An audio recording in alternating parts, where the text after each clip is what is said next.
Very good morning सभी को। राधे राधे, सत श्री अकाल। कैसे हैं आप सब लोग? और आज हम लोग एक ऐसे टॉपिक पर डिस्कशन करने वाले हैं जो इस समय आप सभी के लिए एक बहुत ही चिंताजनक स्थिति बनी हुई है, क्योंकि रोजाना दोपहर में 12 बजे के बाद एक रेड अलर्ट हमारे फ़ोन पर आ रहा है, जिस पर आप लोगों को चेतावनी दी जाती है कि आपके आसपास के शहर या आप जिस शहर में हैं वहाँ पर भीषण लू की भावना है। तो क्या ऐसा सिर्फ आपके ही शहर में हो रहा है या भारत के अन्य राज्यों में और अन्य शहरों में भी इस प्रकार की चीज़ दिखाई दे रही हैं? तो आइए इस चीज़ को हम लोग सबसे पहले समझते हैं कि ये हीट हीट वेव क्या है और ये नौतपा क्या है। क्या दोनों एक ही बातें हैं, या पहले हम लोग जिसे लू के तौर पर घोषित करते थे आज हम उसे हीट वेव कह रहे हैं? देखिए, सामान्य शब्दों में जो हीट वेव है वो एक तरीके से जब हम किसी भी जगह की बात करते हैं तो वहाँ पर जो गर्मी के मौसम में सामान्य तापमान होता है, अगर उससे भी काफ़ी आगे हम लोग तापमान देख रहे हैं, महसूस कर रहे हैं, तो ऐसी कंडीशन में इसको हीट वेव कहा जाता है कि यहाँ पर जो हवाएं चल रही हैं वो हवाएं काफ़ी ज़्यादा गर्म हैं और उससे काफ़ी ज़्यादा गर्मी महसूस हो रही है, और इस गर्मी की वजह से काफ़ी सारे लोगों को अलग अलग तरीक़ों के सिम्टम्स, अलग अलग तरीके की रोगें जो है आपके प्रॉब्लम्स आ रही हैं। तो हम लोग इस बारे में समझते हैं सबसे पहले कि ये हीट वेव कहाँ से जनरेट हो रही है या इसके पीछे क्या-क्या कारण हो सकते हैं। तो देखिए, उस बारे में हम आपको आगे के पूरे इस वीडियो में समझाने की कोशिश करेंगे। तो सबसे पहले हम लोग जानते हैं what is the reason behind heat wave. Heat wave के पीछे क्या-क्या रीज़न हैं। तो सबसे पहला रीज़न जो कि आप सभी ने देखा, महसूस किया, कि हाई एटमॉस्फेरिक प्रेशर होता है, जिसकी वजह से हवाएं बाहर नहीं निकल पाती हैं और गर्म हवाएं यहीं धरातल पर जो है फंस के रह जाती हैं, जो कि आपको महसूस होती रहती हैं, और इसकी वजह से आपको सामान्य तापमान से भी ज़्यादा गर्मी महसूस। अगर हम क्लाइमेट चेंज की बात करते हैं, नो डाउट आपको पता है कि हम लोग बीते दिनों से काफ़ी लंबे जो है चेंजेस महसूस कर रहे हैं, वो चाहे बारिश का मौसम हो, चाहे गर्मी का मौसम हो, चाहे ठंडी का मौसम हो, हमको ये चेंजेस महसूस हो रहे हैं। तो क्लाइमेट बदल रहा है, जिसकी वजह से भी आपको गर्मी ज़्यादा महसूस। इसका पीछे एक बड़ा रीज़न हमारा ग्लोबल वार्मिंग भी हो सकता है। अर्बन हीट आइलैंड, अगर हम शहरी क्षेत्रों की बात करते हैं तो ग्रामीण क्षेत्रों की तुलना में शहरी क्षेत्र ज़्यादा गर्म है। लोग वनों की कटाई कर रहे हैं, ज़्यादा से ज़्यादा शहरीकरण पर फोकस कर रहे हैं, बड़ी-बड़ी बिल्डिंगें बन रही हैं, ऑफ़िस बन रही हैं, फैक्ट्रीज़ बन रही हैं, जिसकी वजह से हम लोग अर्बनाइज़ेशन पर फोकस कर रहे हैं और ग्रामीण क्षेत्रों का दायरा कम होता जा रहा है, और इसका भी एक बड़ा रीज़न हो सकता है कि हम गर्मी का ज़्यादा मौसम महसूस कर पा रहे हैं। तो अर्बनाइज़ेशन भी हमारे लिए खतरे का कारण है। इसीलिए हमें कोशिश करनी है कि हम जो है आसपास ज़्यादा से ज़्यादा पौधे लगाएँ, ताकि हमें अच्छी ऑक्सीजन, अच्छा जो है एयर फ्लो दिखाई दे सके।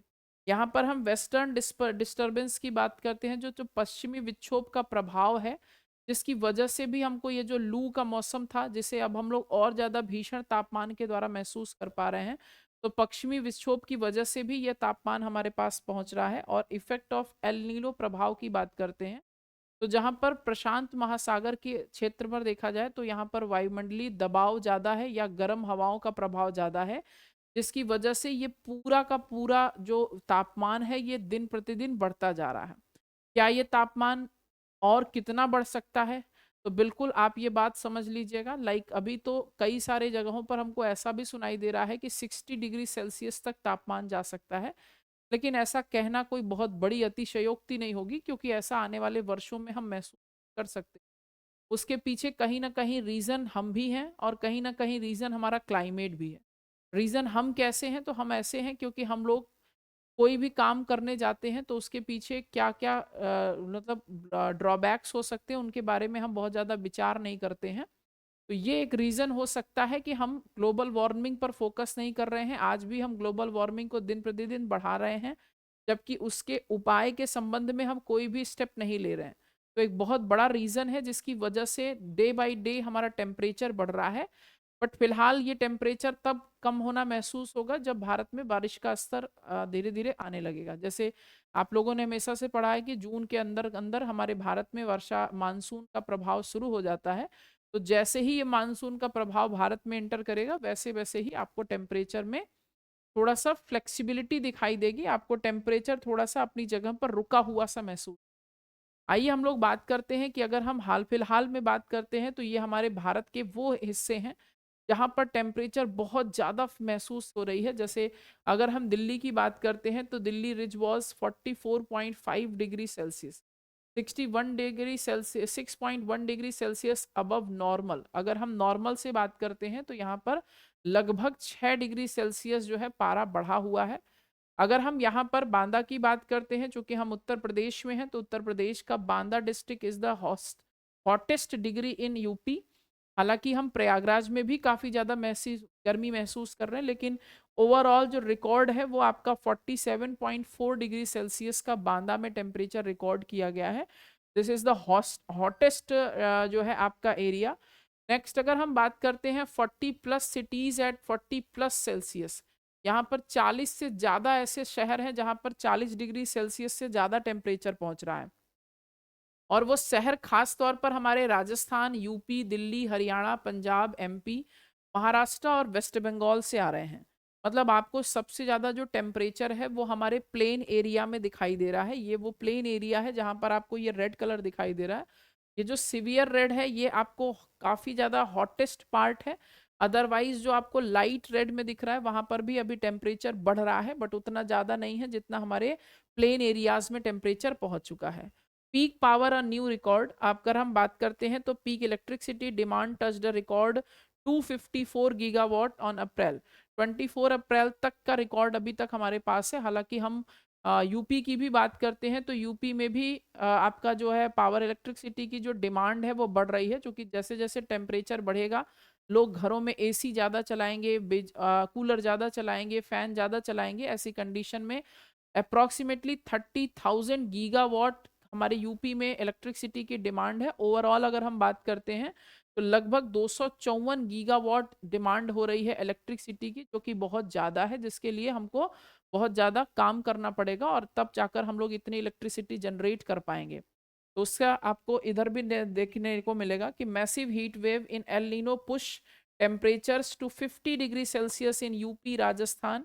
और आईएमडी वार्म्स अहेड। आईएमडी यानी कि हम बात कर रहे हैं कि हमारे मौसम विज्ञान संगठन के द्वारा हमको सूचित किया जा रहा है, हमको अवेयर किया जा रहा है कि हम हीट वेव से बचें। अच्छा, हीट वेव से बचने के लिए हम क्या कर सकते हैं, उससे पहले हम आपको ये दिखा देना चाह रहे हैं कि हम देखिए ये जो ग्लोब है आपका 1877 का है, जिसमें आपको हल्का सा ये इफेक्ट दिखाई दे रहा होगा रेडिश कलर का, जो कि उस समय में हीट वेव का एक प्रभाव था जो कि आपके पूरे अर्थ पर पड़ा था। और उस समय की बात करते हैं तो लगभग 50 मिलियन लोगों की मृत्यु हुई थी इस हीट वेव की वजह से, या भीषण तापमान में वृद्धि के कारण लगभग 50 मिलियन लोग की मृत्यु हुई थी। और आप अंदाजा लगा सकते हैं कि 1877 के बाद 2026 में ये जो गर्म क्षेत्र आपको दिखाई दे रहा है इसका दायरा कितने हद तक बढ़ चुका है। और लगभग हम भारत की बात करते हैं तो इसका प्रभाव भारत पर भी पड़ेगा। और हम ये मानकर चल रहे हैं कि आज की कंडीशन के हिसाब से यहाँ पर लगभग 3 से 4% की आबादी जो है वो इसी जगह पर निवास करती है। और ऐसी कंडीशन में लगभग 5 गुना ज्यादा लोगों की मृत्यु होने की संभावना है। आप समझ सकते हैं ये हीट वेव कितना ज्यादा घातक है। और इसके लिए आपको लगातार हमारे इंडियन गवर्नमेंट की ओर से अलर्ट दिया जा रहा है, जिस अलर्ट का आप विशेष रूप से ध्यान रखा करिए।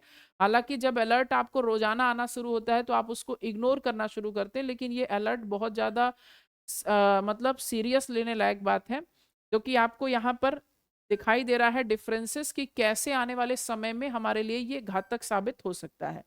देखिए आपको हम एक थोड़ा सा अलर्ट दे रहे हैं कि अगर हम बात करते हैं तो आपको यहाँ पर ये जो अगर सिम्टम्स हैं दिखाई दे रहे हैं, लाइक अगर बॉडी गर्म और लाल हो जाती है, स्किन ड्राई होने लगती है, पसीना आना एकदम बंद हो जाता है, दिल की धड़कन तेज हो जाती है, कभी कभी चक्कर आने लगते हैं, कई बार सांसें तेज चलने लगती हैं और हाथ पैर अचानक ऐंठने लगे, तो ऐसे में आप समझ सकते हैं कि आपके बॉडी पर किसी प्रकार का कोई इफेक्ट है। हो सकता है कि ये लू का प्रभाव हो।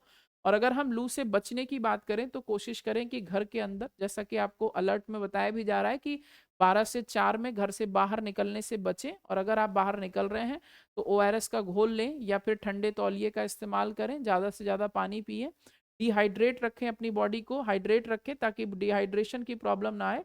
बाहर निकलते हैं तो छाता, टोपी या तौलिए का इस्तेमाल करें। बाहर जाते वक्त पतले, ढीले, सूती और हल्के रंग के कपड़े पहने। सिर को कपड़े से ढककर ही बाहर निकले। तरबूज, खीरा और संतरे जैसे जो भी ऐसे फूड मटेरियल्स हैं जिनसे आपको वाटर सोर्स मिल सकता है, उनको आप ज़्यादा से ज़्यादा एब्जॉर्ब करें। हाइड्रेट रहने के लिए आप लस्सी, नींबू पानी और फलों का रस पिएं। ये सारे आप उपाय अपना सकते हैं। और अगर आपको लू लग गई है तो आप उसके लिए सबसे पहले डॉक्टर को भी दिखाइए। साथ में धूप में न जाएं और ठंडी जगह पर ही रहें। अंडर आर्म्स और पीठ पर बर्फ घिसे, इससे शरीर से गर्मी निकल जाएगी।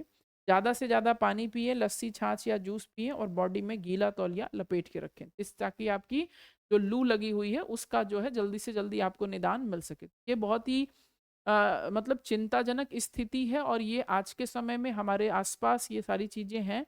आप खुद भी अलर्ट रहें और लोगों को अलर्ट करें। तो इस वीडियो को ज़्यादा से ज़्यादा शेयर करिए ताकि लोगों तक इस बारे में जानकारी पहुंच सके और ऐसे ही कुछ अपडेट्स के लिए हमारे साथ बने रहें। हम लोग मिलते हैं अगली क्लास में, तब तक के लिए आप सभी को ऑल द बेस्ट।